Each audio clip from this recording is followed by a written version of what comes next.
cumprimentamos a todas as pessoas que nos acompanham em mais uma transmissão do projeto Fala Cultural, que é um espaço de voz, inclusão e diversidade, transmitido às quintas-feiras aqui pelo canal Cultural OAB.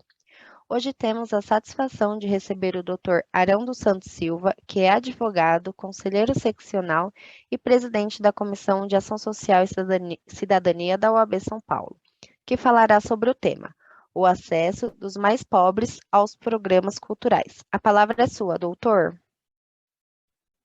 Olá, eu quero aqui cumprimentar o nosso cultural da UAB, na pessoa da querida Daiane, e parabenizá-los por esse trabalho fantástico, relevante, que é o Fala Cultural, que tem trazido temas interessantíssimos e grandes ícones da advocacia, tem vindo até aqui para falar, trazer conteúdos importantes para a comunidade jurídica e também para a nossa sociedade.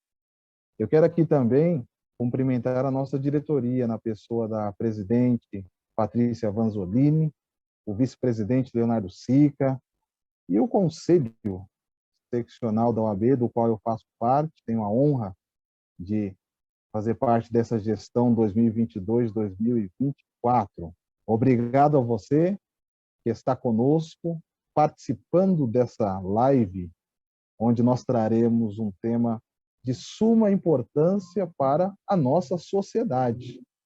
Então, cumprimento advogados, advogadas que estão participando conosco nessa palestra e todos os estudantes, você também que é cidadão, que está aí interessado nesse tema, eu te convido a trazer esse assunto bem leve, é um assunto bem light que nós estaremos tratando aqui nesse período e convido você a participar conosco. O tema ele é bem propício ao nosso cultural da OAB, que é o acesso dos mais pobres aos programas culturais. E o foco dessa palestra é destacar exatamente a importância daquelas pessoas que se encontram em situação mais vulnerável, em dificuldades sociais, a esses programas de cunho social, de cunho cultural, que são oferecidos pelo poder público. O que é que você pensa, o que é que você pensou em relação a tema cultural? Eu quero convidar você, eu já disse que o nosso período de palestra vai ser bem leve, bem descontraído, e eu quero chamar a sua memória o período que você era criança, principalmente aqueles que nasceram lá nos anos 60, 70, 80. A nossa infância foi muito diferente das crianças de hoje. E lá atrás, certamente, você não ouvia com muita ênfase esse tema voltado a direitos culturais. Até porque o tema cultural, direitos culturais, não era, de uma forma incisiva, fomentado nesses anos 60, 70. E você lembra muito bem que quando você era criança, e eu quero aqui falar um pouquinho da minha experiência como criança também, nos anos 80, início dos anos 90 também, né? O que é que nós fazíamos? Nós não frequentávamos teatros, casas de cultura, espaços culturais. Dificilmente nós ouvíamos falar dessas coisas à época. E nós estaremos daqui a pouco entendendo que esses espaços, eles passaram a ser criados com bastante ênfase a partir da Constituição de 1988. Na infância, lá no passado, as crianças, elas brincavam, elas praticavam brincadeiras que dificilmente hoje as nossas crianças conhecem. Dificilmente as crianças de hoje, elas brincam como as crianças do passado. E as brincadeiras desses anos, os quais nós estamos referindo, por que não dizer que também elas fizeram parte de um contexto cultural? Então, crianças brincavam, eram brincadeiras típicas daquela sociedade em que a criança vivia, levando-se em consideração também a realidade cultural daquela pequena sociedade. As músicas, elas sempre estiveram presentes na nossa sociedade. E eu vou citar também como exemplo alguns eventos, algumas festas que sempre aconteceram. Por exemplo, no Brasil, a festa de São João. Festa de São João, que é tipicamente cultural em nosso país. Faz parte, está enraizada na cultura do Brasil. Assim como também as crianças que aprendiam artesanatos, artes e assim por diante. Ou seja, a cultura, ela sempre esteve presente na vida do ser humano. E falando de Brasil, a cultura, assim como em qualquer parte do mundo, ela se constrói no decorrer dos tempos. Direitos culturais são aqueles que são relacionados à memória coletiva. E olha só que palavra interessante, memória coletiva. Direitos culturais não dizem respeito a algo que marcou exclusivamente a vida de um indivíduo. Direitos culturais não dizem respeito a alguma atividade, a alguma ação, alguma manifestação individual de um único ser, de uma única pessoa, de uma criança. Não, mas são aqueles atos, aquelas manifestações relacionadas a memórias coletivas que fizeram parte da coletividade, de uma sociedade e marcaram a sociedade. Diz respeito a artes, a conhecimento, ao uso do passado. E essas manifestações, essas artes, elas possuem uma interferência muito ativa no presente momento. Então, a finalidade da cultura é produzir, com o passar dos tempos, nas gerações futuras, a interferência necessária para que essa nova geração ela jamais se esqueça da sua origem. São atividades que expressam a diversidade cultural. E como nós já dissemos, essas ações culturais, elas possuem a intenção de assegurar que novas gerações conheçam o seu passado, conheçam as suas tradições, a sua história, os seus costumes, a cultura e, principalmente, a identidade do seu povo. Por essa razão, então, você vai concordar comigo que a cultura jamais ela poderá estar distante do conhecimento do homem, da mulher. Por quê? Porque é através da cultura que ela vai ter acesso à identidade do seu povo. Nós falamos aqui que esse termo cultura, direitos culturais, eles não eram muito usados, não eram fomentados em décadas passadas, principalmente antes da promulgação da Constituição da República Federativa do Brasil, em 1988. Mas esse tema já vinha sendo muito falado, já vinha sendo muito discutido. E se nós voltarmos lá no período pós-Segunda Guerra Mundial, nós vemos que a comunidade internacional ela passou a se preocupar com direitos que não se restringiam apenas a direitos de primeira geração. Essa comunidade internacional passou a ter um olhar, uma preocupação especial a direitos que são definidos, né, como direitos de segunda geração, dentre os quais nós destacamos o direito à cultura. Peguemos, então, a Declaração Universal dos Direitos do Homem de 1948. Nessa declaração, em seu artigo 22, surge pela primeira vez o termo cultura. Essa comunidade internacional, ela passa a inserir no artigo 22 da declaração o fomento à cultura, onde se dizia que toda pessoa, como membro da sociedade, ela tem o direito à segurança social e pode legitimamente exigir a satisfação dos direitos econômicos, sociais e culturais indispensáveis.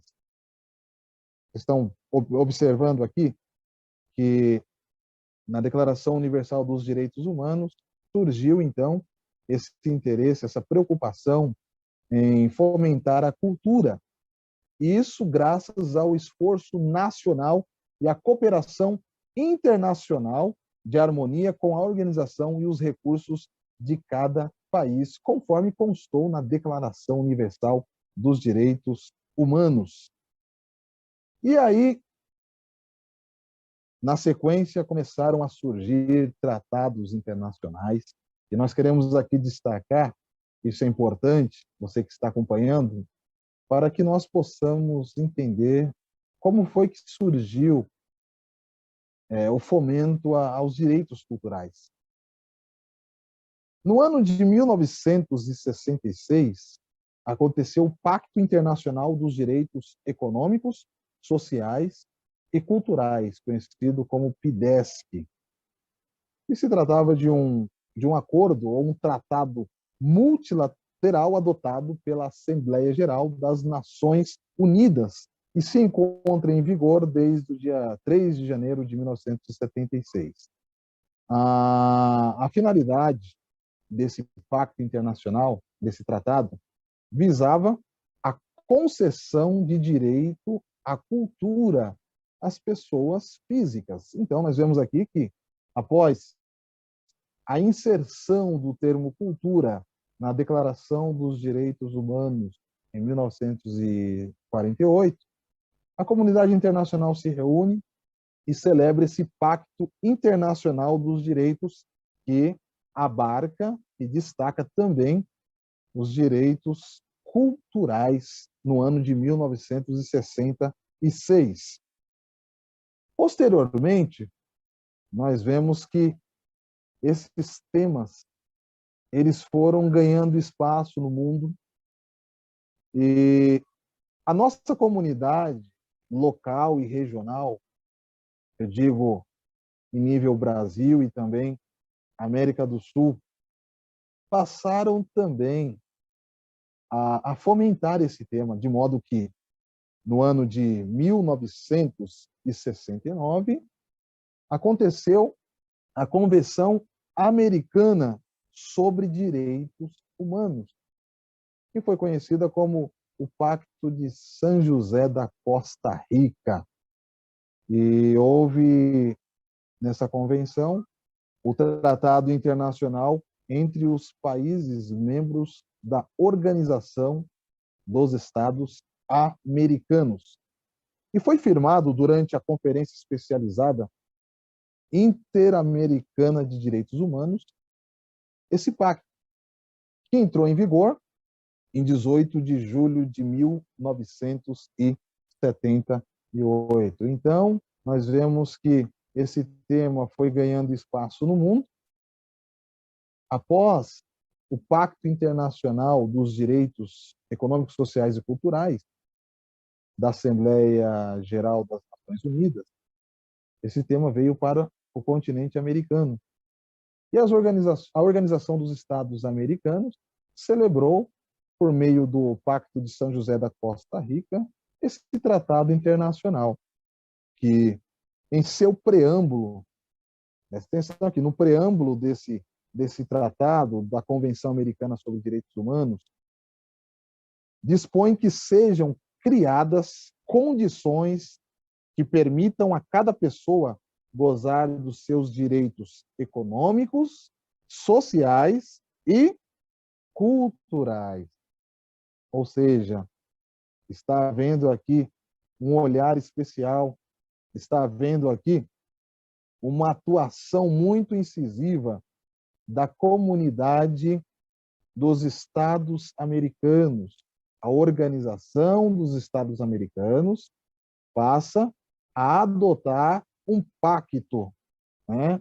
Um pacto com a finalidade de permitir que cada pessoa possa gozar, além de outros direitos, também dos direitos culturais.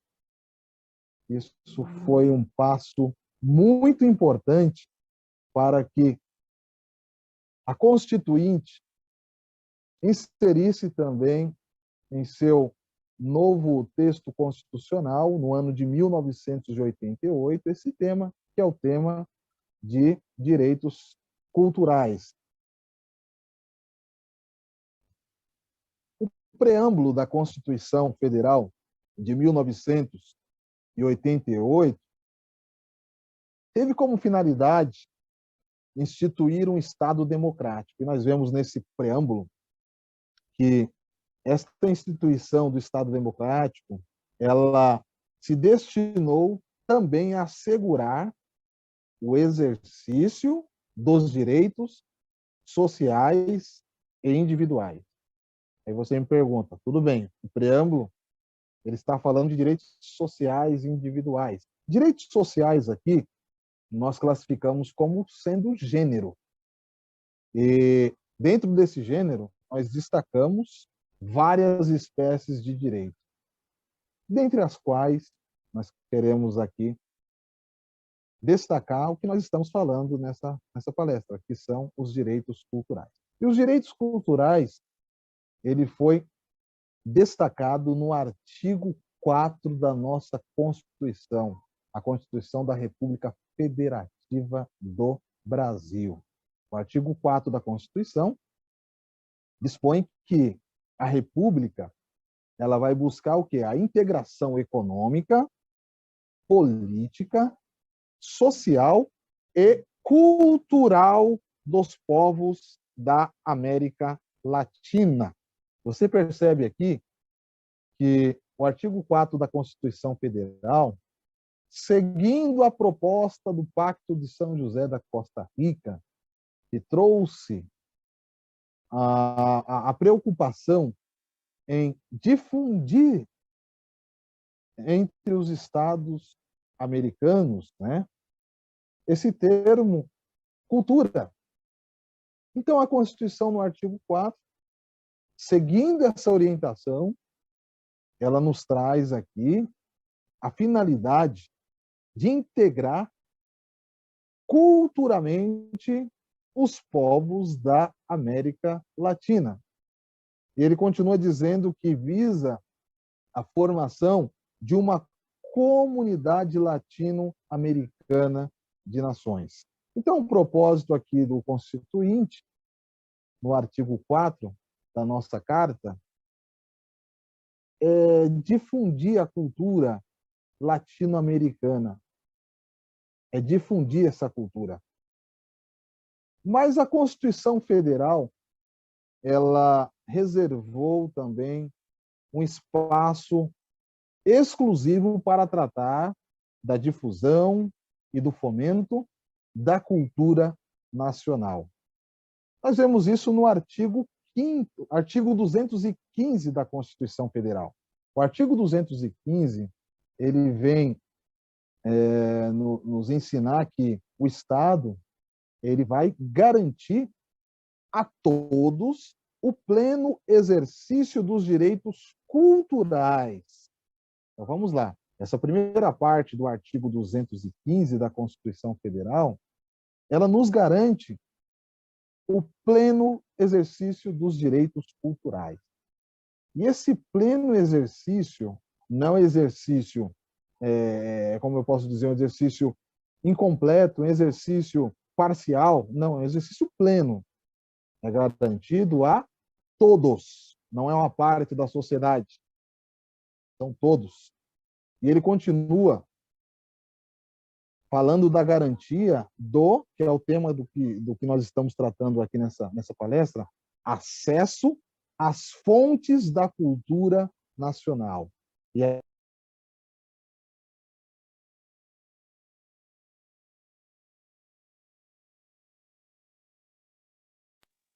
essa palestra a qual nós estamos abordando aqui com você.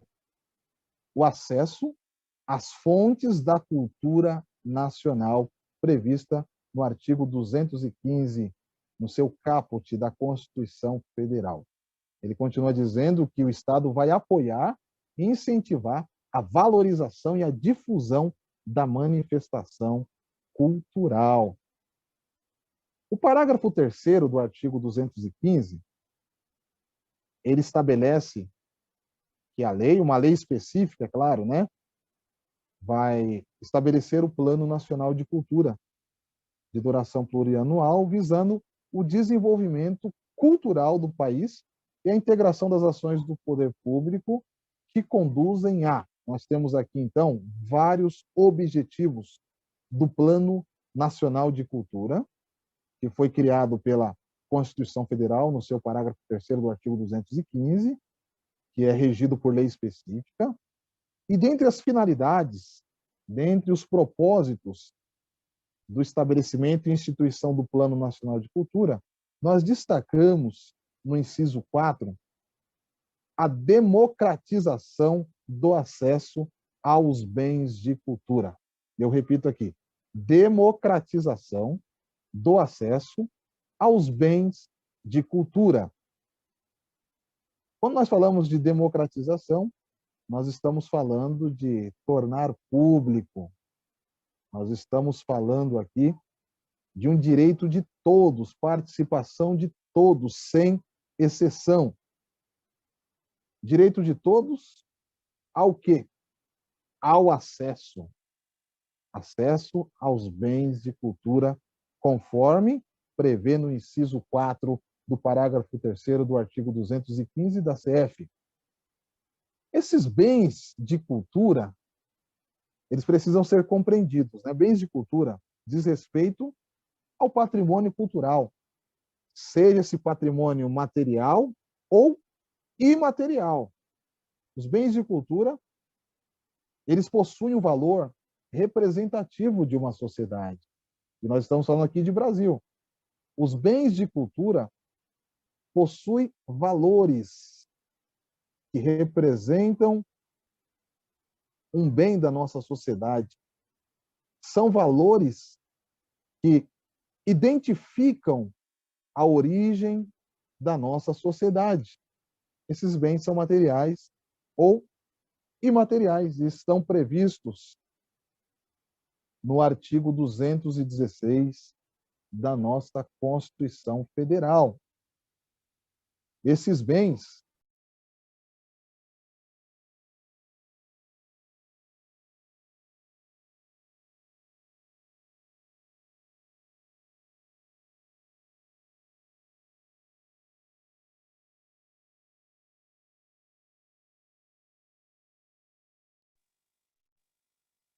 estão aqui no caput.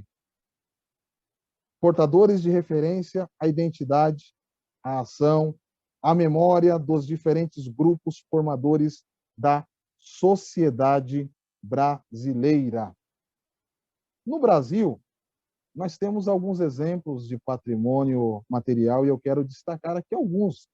Por exemplo, o Centro Histórico de Salvador. Nós temos ali igrejas, nós temos prédios antigos, né, que nos remetem à época em que Salvador, na Bahia, era a capital do Brasil. Então, esse patrimônio material, que é constituído por prédios, por igrejas e outros bens públicos, né, que foram tombados, eles representam e remetem à parte da história do Brasil. Por isso, esses bens, eles precisam ser preservados e também eles precisam estar protegidos como sendo patrimônio material do Brasil. Por exemplo, também a antiga Vila Rica, que fica na cidade de Ouro Preto, no estado de Minas Gerais, onde havia uma grande concentração de minas de ouro, uma grande concentração de minas de ouro ali na antiga Vila Rica, cidade de Ouro Preto. E certamente que essas minas de ouro, todos nós que estudamos história, nós sabemos que isso influenciou a história da nossa história. Essas atividades do garimpo de ouro, elas influenciaram no desenvolvimento do nosso país. Então, a antiga Vila Rica também ela constitui o patrimônio material do nosso Brasil. Um outro exemplo é a cidade de Brasília. Brasília, nós sabemos que ela foi projetada, né, de uma forma muito exclusiva, única, por Lúcio Costa e Oscar Niemeyer. E Brasília, ela representa o símbolo máximo da arquitetura moderna do século XX. E nós podemos aqui concluir que esse projeto de Brasília certamente influenciou arquitetos da época. Então, nós podemos, sim, entender que Brasília, a arquitetura de Brasília, é um patrimônio material do Brasil. Um outro exemplo é o Parque Nacional da Serra da Capivara, no estado do Piauí. Lá nós temos um dos sítios arqueológicos do Brasil. E nesse sítio arqueológico que está ali em Capivara, no Piauí, existem pinturas que foram realizadas em rochas. Isso aconteceu há mais de 25 mil anos atrás. E nós não temos dúvida nenhuma que essas pinturas que estão nessas rochas, em Capivara, no Piauí, também fazem parte do patrimônio cultural do Brasil. É um patrimônio material porque está esculpido em rochas. Patrimônio imaterial. O patrimônio imaterial nós não podemos apalpar, nós não podemos ver. Diz respeito à literatura, à música, folclore, linguagem, costumes. Por exemplo, o carnaval, ele é conhecido no mundo inteiro como sendo algo tipicamente brasileiro. Então, o carnaval, ele é integrante da cultura imaterial do Brasil. Um outro exemplo aqui. Os primeiros habitantes do Brasil foram os índios. E os índios não falavam o idioma que nós falamos, o português. Os índios falavam a sua linguagem materna, as quais nós não temos a capacidade de falar esses dialetos. Mas é muito importante que nós protejamos essa linguagem materna dos índios. A linguagem materna, por exemplo, o tupi, isso constitui um patrimônio imaterial do Brasil, que precisa ser protegido. E todos os brasileiros precisam ter acesso a esse arcabouço, precisam ter acesso a essas informações, porque essas informações, esse conteúdo cultural, ele é necessário para que cada um de nós entendamos o nosso passado, entendamos a nossa origem. E é importante destacar que existe um órgão internacional que reconhece o que realmente representa a cultura de um lugar. Esse órgão é a Unesco. A Unesco, ela reconhece a Organização das Nações Unidas para a Educação, a Ciência e a Cultura, e é ela que reconhece determinado elemento como sendo ou não um patrimônio cultural de um determinado povo. Olha só a importância de todos terem acesso à cultura. A cultura, ela influencia na educação das pessoas. Isso tanto é verdade que a Constituição Federal, no artigo que fala acerca da educação, nós falamos de educação fundamental, o Constituinte, ele inseriu o respeito à cultura. Artigo 210 da Constituição estabelece que serão fixados conteúdos mínimos para o ensino fundamental, de maneira a assegurar a formação básica comum e respeito aos valores culturais e artísticos nacionais e regionais. Portanto, nós vemos aqui que o termo cultura, ele não pode ser destacado do conceito de educação. A educação, para alcançar os seus objetivos, ela precisa, em primeiro lugar, respeitar os valores culturais e artísticos nacionais e regionais. Você está entendendo? Artigo 216-A da Constituição instituiu o Sistema Nacional de Cultura. O Sistema Nacional de Cultura foi inserido após a promulgação da Constituição Federal. E esse Sistema Nacional de Cultura, ele fundamenta-se na Política Nacional de Cultura e nas suas diretrizes, estabelecidas no Plano Nacional de Cultura e rege-se pelos seguintes princípios. Nós temos aqui uma relação grande de princípios que regem o Sistema Nacional de Cultura. Nós falamos de sistema, é um sistema nacional, é um sistema que precisa funcionar para todos.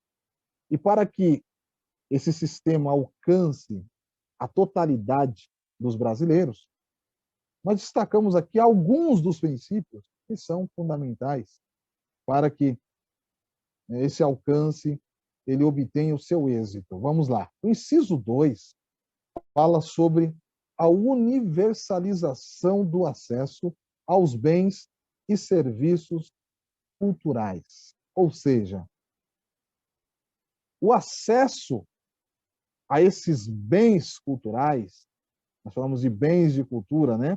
Que é o patrimônio, seja ele material, seja ele imaterial, o conhecimento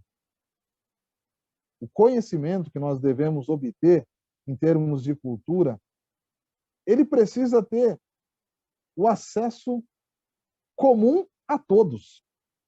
Isso diz respeito à universalização, diz respeito à globalização. O acesso a esses bens de cultura precisam ser universais. O inciso 8 fala da autonomia dos entes federados e das instituições da sociedade civil. Vamos destacar aqui esse princípio que está descrito no inciso 8 do artigo 216-A da Constituição. Não apenas os entes da federação, mas também as instituições da sociedade civil precisam ter autonomia. Essa autonomia diz respeito à independência e liberdade. Mas essa independência e liberdade, essa autonomia, não é conferida apenas aos entes da federação, mas também, como diz aqui o texto do inciso 8, às instituições da sociedade civil. Por quê? Porque essas instituições, elas representam o anseio e as necessidades da sociedade, das pessoas físicas. O inciso de número 11, ele pode ser compreendido em conjunto com o inciso 8, porque o inciso 11, ele fala da descentralização articulada e pactuada da gestão, dos recursos e das ações. Essa descentralização articulada e pactuada da gestão fala sobre deslocamento, distribuição, transferência por parte do poder público a essas instituições da sociedade civil.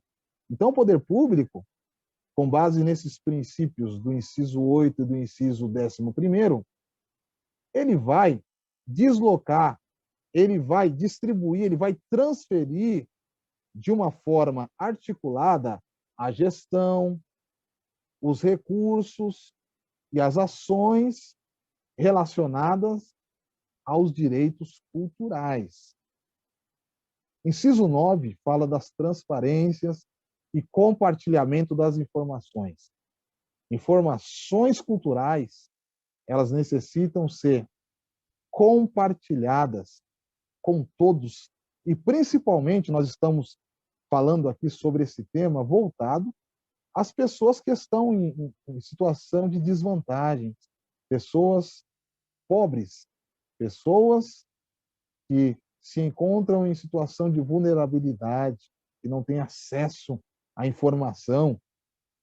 Então, essa informação ela tem que ser compartilhada. Tem que haver transparência dessas informações com todos. O inciso 10 fala sobre a democratização dos processos decisórios. Ou seja, o poder público precisa tornar público todas as decisões que são tomadas nos processos que envolvem direitos culturais. E nessas decisões precisa haver a participação e o controle da sociedade. Esse controle da sociedade, a participação da sociedade, estão previstos no parágrafo 2º desse artigo 216-A. O inciso 2 do parágrafo 2º fala sobre conselhos de política cultural.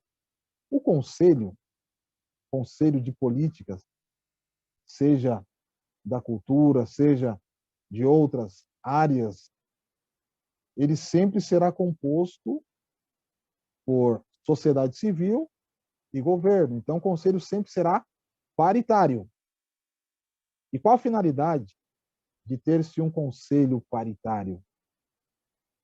A finalidade é permitir que a sociedade esteja representada nesse conselho para participar e também para exercer o controle social dos processos decisórios que envolvem direitos culturais. Então, o Sistema Nacional de Cultura instituiu esses conselhos de política cultural, o conselho que representa a sociedade. E certamente esses conselhos eles estarão atuando no intuito de permitir que essas políticas voltadas aos direitos culturais alcance a todos e também, né, em especial, aqueles que são pobres, aqueles que não têm uma condição financeira favorável ao alcance dos direitos culturais, da informação. Então, é papel do Conselho de Política Cultural levar os anseios da sociedade. E também no inciso 3 fala sobre conferências de cultura. As conferências de cultura, elas precisam acontecer, são eventos programados onde o poder público ele debate, ele convida a sociedade, ele convida os profissionais da cultura para debaterem os temas de interesse da sociedade voltados à cultura. Essa é uma forma também de democratizar os processos decisórios com a participação e o controle da nossa sociedade. Vamos lá, estamos já encaminhando para a finalização dessa nossa palestra, mas nós queremos aqui fazer um destaque da Lei Rouanet, que tem sido muito falado ultimamente, né? essa Lei Rouanet, ela foi criada logo após a promulgação da Constituição da República Federativa do Brasil. No ano de 1991, foi criada essa lei federal de incentivo à cultura. Então, vamos lá. Você pode até mesmo ter ouvido muita coisa que gera polêmica em relação à Lei Rouanet, mas o propósito dessa lei, pelo menos o propósito inicial, foi incentivar a promoção da cultura.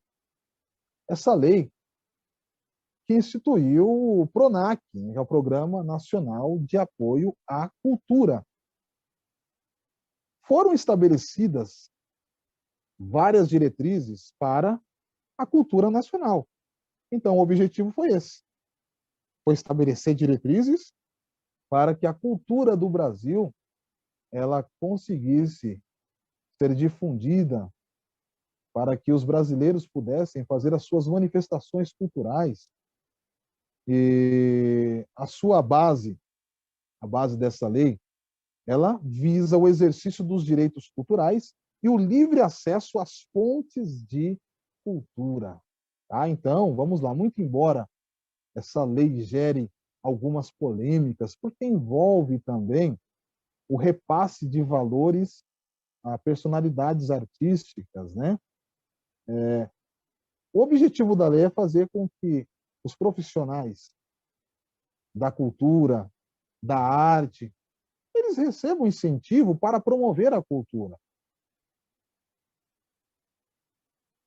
O objetivo e o propósito do legislador para financiar essas atividades foi também que a iniciativa privada, assim como também pessoas físicas, pudessem contribuir com a cultura. Por exemplo, nós vemos nessa lei a previsão de serem destinados impostos de renda de pessoas físicas e pessoas jurídicas para financiamento de atividades culturais. Ou seja, pessoas jurídicas podem destinar 6% do seu imposto de renda para atividades culturais. Pessoas físicas, né, 6%, pessoas jurídicas, 4%. Tá? Pessoas jurídicas podendo destinar 4% do seu imposto de renda e pessoas físicas destinar até 6% do seu imposto de renda para apoio e estímulo das atividades culturais. E como forma de estimular as pessoas físicas e jurídicas a destinarem os impostos, as pessoas passam a ter benefícios fiscais. Então, eu dei uma pincelada mais ou menos aqui no objetivo da Lei Rouanet para que possamos entender qual foi o propósito da criação. Nós passamos por um período tenebroso, que foi a pandemia da Covid-19, onde as atividades culturais elas foram fortemente afetadas pelas medidas de restrição à pandemia. Então, nesse período, foi criada a Lei Aldir Blanc, a Lei de Emergência Cultural de Apoio à Cultura. Você pode depois pesquisar a Lei 14.017, de 29 de junho de 2020. Essa lei foi elaborada pelo Congresso Nacional e teve a finalidade de atender o setor cultural do Brasil em razão das medidas restritivas da pandemia da Covid-19, onde nós tivemos isolamento social e quase que todas as atividades, e aqui falando exclusivamente das atividades culturais, tiveram que ser paralisadas. Então, os beneficiários dessa lei foram quem? Foram pessoas físicas, profissionais, artistas, que não podiam exercer atividade cultural. Eles receberam 3 parcelas de R$ 600 cada para desenvolver as suas atividades. E também entidades culturais, que são representadas aqui por pontos de cultura, teatros, escola de música, de dança, de artes, os circos, as bibliotecas comunitárias, os centros culturais, as feiras de artes, estúdios de fotografia, ateliês de pintura, espaços de literatura, de poesia e assim por diante. Todos esses foram afetados pelas medidas de isolamento durante a pandemia da Covid-19. Então, essa lei Aldir Blanc, ela foi criada e aprovada em junho de 2020 com a finalidade de manter o incentivo à cultura. E se você entrar, eu vou aqui citar um exemplo, tá? Que é a Secretaria de Cultura da Prefeitura de Guarulhos. Se você acessar lá a Secretaria da Cultura de Guarulhos, você vai ver que vários projetos foram aprovados com base na Lei Aldir Blanc. Tá? Projetos que foram aprovados com o incentivo e o apoio dessa lei, que teve uma finalidade específica. Temos aqui alguns exemplos de programas de cultura. Nós falamos aqui no início que o objetivo da palestra é permitir o acesso das pessoas que estão em situação de desvantagem econômica, né, aos programas de cultura. E será que essas pessoas elas têm esse acesso? O que impede essas pessoas de acessarem programas culturais, conteúdos culturais, o conhecimento da cultura? Eu vou citar aqui em especial alguns exemplos que estão sendo desenvolvidos na nossa capital do estado de São Paulo, né? A nossa querida São Paulo. A Prefeitura de São Paulo, por meio da sua Secretaria Cultural, ela possui um arquivo histórico-cultural, onde as pessoas podem acessar esse arquivo e obter conhecimento sobre a história, a cultura do nosso povo. Tem também a programação Biblioteca Viva, onde são disponibilizadas bibliotecas, seja ela física ou seja ela virtual, pontos de literatura, bosques da leitura e assim por diante. Nós temos também como programas de cultura as casas de cultura, que são distribuídas por várias regiões da nossa capital paulista e tem por finalidade permitir que as pessoas elas façam suas manifestações culturais por meio de música, por meio da arte, por meio de teatros e assim por diante. Assim como também os centros culturais que estão distribuídos aí por vários bairros da nossa capital e tem também a finalidade de fazer a manifestação cultural do povo. Memória do Circo, em que destacam as atividades circenses, né? Quem é que não conhece? Principalmente as pessoas mais experientes, né? Atividades de circo. O circo sempre foi muito bem frequentado. Hoje, em menor escala. Provavelmente tem pessoas que nunca entraram num circo, principalmente pessoas mais jovens. Mas o circo fez parte também da nossa história, da nossa cultura. Então, nós temos na prefeitura da nossa capital essa memória do circo. O museu da cidade de São Paulo, teatros municipais que são destinados à apresentação de espetáculos de diversas linguagens artísticas. E como eu falei de Guarulhos, a Secretaria da Cultura de Guarulhos também, ela destina setores em que há espaços onde são ministrados cursos de violão, curso de teclado, cursos de canto.